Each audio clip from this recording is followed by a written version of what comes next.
नमस्कार, स्वागत है आप सभी का न्यूज 21 में। मैं हूं आपके साथ उमंग माथुर। अब आइए रुक कर लेते हैं इस वक्त की प्रमुख खबर की ओर। साल 2018 में अपने परिवार से बिछड़ी एक मासूम बच्ची संगीता को आज 2025 में अपने मां बाप से मिलाने का काम किया है समर्पण संस्थान ने। समर्पण संस्थान की साध्वी आनंद गौतमी आचार्य और निशा पारिक ने बताया कि खोए हुए बच्चों को उनके परिवार से मिलाना एक बेहद कठिन कार्य है, लेकिन इस चुनौतीपूर्ण काम में कई लोग हमारी मदद करते हैं और हमारे अभियान को सफल बनाने में अहम भूमिका निभाते हैं। संगीता की कहानी बेहद दिल को छूने वाली है। ये बच्ची कैसे अपने मां बाप से बिछड़ी और फिर समर्पण संस्थान के प्रयासों से कैसे अपने मां बाप के पास वापस लौट पाई, ये जानने के लिए देखिए हमारी ये खास रिपोर्ट। न्यूज़ 21 ने हमेशा एक ऐसी आवाज़ उठाने का प्रयास हमेशा किया है जो कि एक पारिवारिक हो चाहे सामाजिक हो। हमारा प्रयास हमेशा रहा है कि सामाजिक सरोकारों को लेकर और जनता को उजागर करने का जो काम किया है वो न्यूज़ 21 के जरिए हमेशा होता रहा है। आज न्यूज़ 21 की टीम एक ऐसी जगह पहुंची है जो एक बच्ची थी संगीता, जो 2018 में अपने परिवार से बिछड़ जाती है और 2018 के बाद में आज 2025 में वो बच्ची अपने परिवार से मिलने जा रही है। उसी संस्था के साथ हम आज यहाँ खड़े हैं, उस परिवार से उस बच्ची को मिलाने के लिए खड़े हैं। हमारे साथ जो इस NGO को जो चलाने वाले जो मेंबर हैं उनको धन्यवाद देना चाहूँगा, ऐसे परिवारों को जो ऐसा काम कर रहे हैं। पहले तो आपका नाम जानना चाहूँगा। मेरा नाम आनंद गौतमी आचार्य, मैं एक साध्वी हूँ।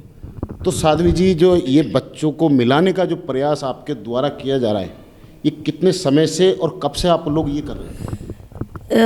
डे 1 से हम लोग कोशिश कर रहे हैं कि बच्चों को उनके परिजनों से मिलाया जाए या हम उनको ढूंढें। ये कोई आसान काम नहीं है, बहुत ही ज़्यादा समस्या का सामना करना पड़ता है, बहुत समस्याओं का सामना करना पड़ता है। इसी बच्ची की ही बात करती हूँ। हम आधार कार्ड बनाने की बहुत कोशिश किए, लेकिन इसके आधार कार्ड बनता नहीं था। बहुत प्रयास किए, पिछले 8 वर्षों से, जब से ये आई है तब से हम प्रयास किए। लास्ट में हमें कोई एक दलाल से करना पड़ा 5000 रुपया दे के, और उसके पिताजी का पता चला तो फिर हम लोग पुलिस स्टेशन में निशा मैम से संपर्क करके इनको मतलब बातचीत करने की कोशिश किए और उनको संपर्क साधने की कोशिश किए। ये तो थी जो इस संस्था को चलाती हैं और उन जो बेघर बच्चे हैं जो बिछड़ जाते हैं अपने परिवार से, उनको मिलाने की जो मेन भूमिका है वो ये साध्वी जी करती हैं और इनकी पूरी टीम। अब हम सीधे बात करते हैं उस बच्ची से। क्या नाम है बेटा? संगीता। अपने माँ बाप से आज मिले हो, कैसा लग रहा है? अच्छा लग रहा है।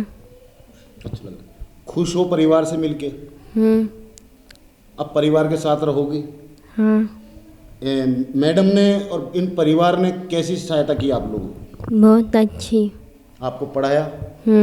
आपकी सेवा की? बच्ची थोड़ी बोलने में अनसक्षम है, क्योंकि अभी देख सकते हैं अभी हमारे साथ संस्था के क्या, अभी हम पहले एक बार उनके परिवार से बात करेंगे। जो परिवार है ये हमारे साथ उनकी माँ है। आपका नाम बताइए। पिंकी है। पिंकी, आपके बच्ची को आज 2018 के बाद में आज आपको मिली है, तो क्या लग रहा है, कैसा महसूस कर रहे हो आप? बहुत खुशी हुई बच्ची से मिलकर।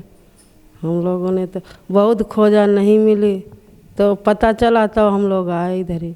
आपको कैसे पता चला बच्ची जयपुर है? वो वहाँ से कोटेदार से पता चला, तब वहाँ गए, वहाँ से फिर सब पता मिला, तब इधर आए। पुलिस से संपर्क किया। आपका क्या नाम है?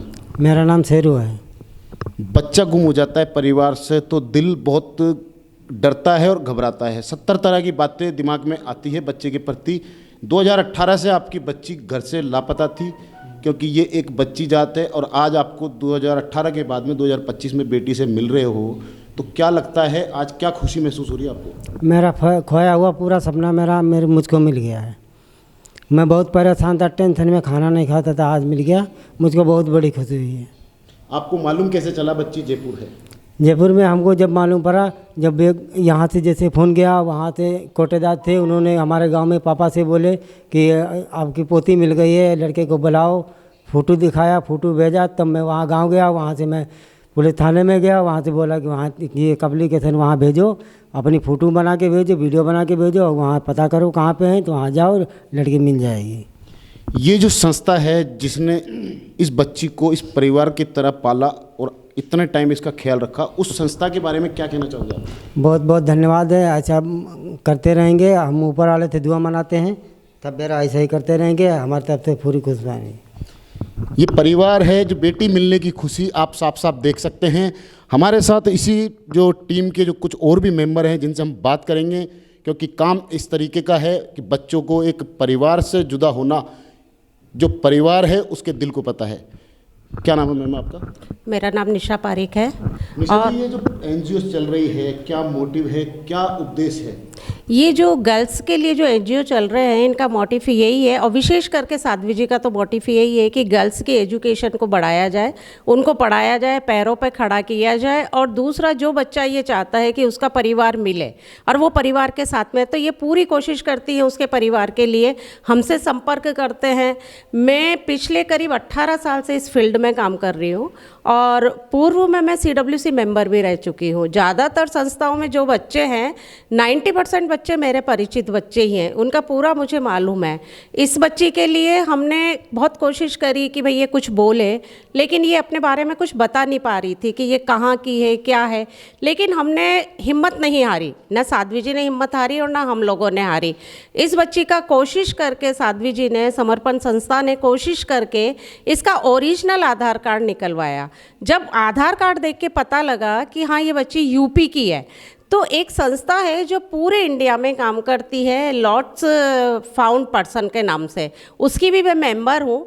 उनके साथ में जुड़ के हम लोग कई बच्चों को जो घर से गुमशुदा हैं, बच्चे क्या बड़े लोग भी, उनका भी परिवार में वापसी करवाते हैं। कोशिश ये रहती है कि हर किसी को अपना परिवार मिले।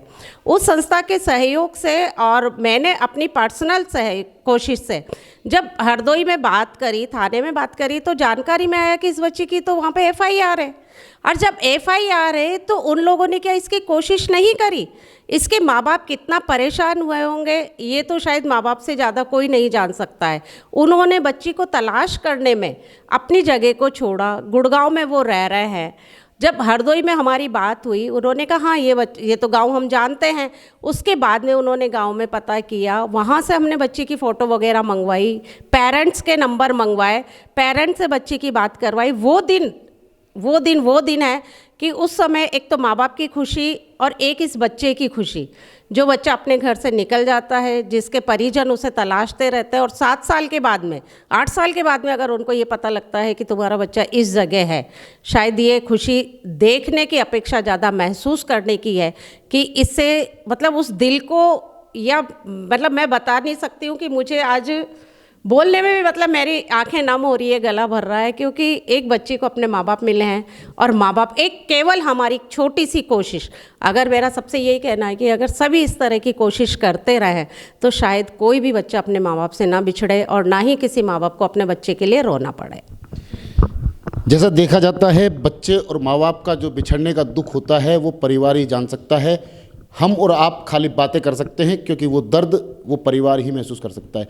अभी एक बार हम साध्वी जी से एक बात करेंगे। साध्वी जी, आपकी ज़िंदगी साध्वी की है जी। उसके साथ आपने इन बच्चों को पालन पोषण से लेके हर चीज़ की जिम्मेदारी आपने ली है, उसमें कहीं ना कहीं आपको क्या अड़चन आती है कभी? देखिए, जीवन में संघर्ष के बिना तो आप कुछ काम नहीं कर सकते। हर तरह के संघर्ष है और मैं इस संघर्ष को सामना करने के लिए ही साध्वी हूँ। और मैं पिछले 40 वर्षों से इन बच्चों की सेवा में और ध्यान पूजा में कार्यरत हूँ। और अड़चन तो बहुत है, इसको ढूंढने में भी कितने अड़चन हुई, बहुत ही मेहनत करना पड़ा, तब जाके इनका पता चला। सोचिए ना, जो बच्ची बोल ही नहीं पा रही है कि उसका घर कहाँ है, क्या है। और आधार कार्ड आपके जो जहाँ मूल आधार सेंटर है ऑर्बिट मॉल, वहाँ भी उन लोगों ने निकाल के नहीं दे पाए, तो हम लोग उस आधार कार्ड को कैसे निकाले होंगे, सोच के देखिए।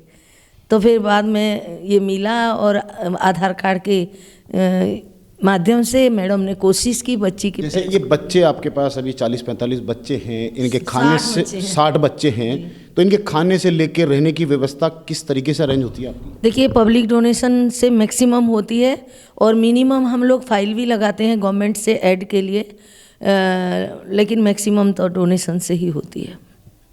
आगे जाके और क्या बड़ा बनाने का इरादा है संस्था को?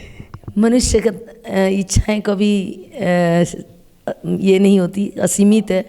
वृद्धाश्रम बना लूँ, बच्चों को और छोटे बच्चों को पालूँ, जितने हमारे देश में बालिकाएं हैं उनको सहारा दूँ, उनके लिए जीवन रक्षक बनूँ। लेकिन जितना हो पा रहा है कोशिश कर रहे हैं। और हमें गवर्नमेंट थोड़ी सपोर्ट करती तो ज़्यादा अच्छा होता। हम जेडीए में अप्लाई किए हैं ज़मीन के लिए, बट हम बहुत संघर्ष कर रहे हैं, हमें ज़मीन प्राप्त नहीं हो रही है। इसके लिए हम थोड़े दुखी हैं। अदरवाइज़ हमारे से जितना हो पा रहा है हम कर रहे हैं। इनकी एक छोटी सी शिकायत भी है सरकार से, जो सरकार जो एक ऐसे एनजीओ को मदद के तौर पे अगर साथ दे तो शायद ये और भी कुछ बड़ा कर सकते हैं। जबकि देखा जाता है कि ऐसे एनजीओ ज़माने में काफ़ी हैं, पर शायद सरकार उन पर कोई नज़र नहीं रखती है या कोई मदद के लिए हाथ नहीं बढ़ाती है। कैमरामैन अजय के साथ मोहम्मद नफीस, जयपुर से।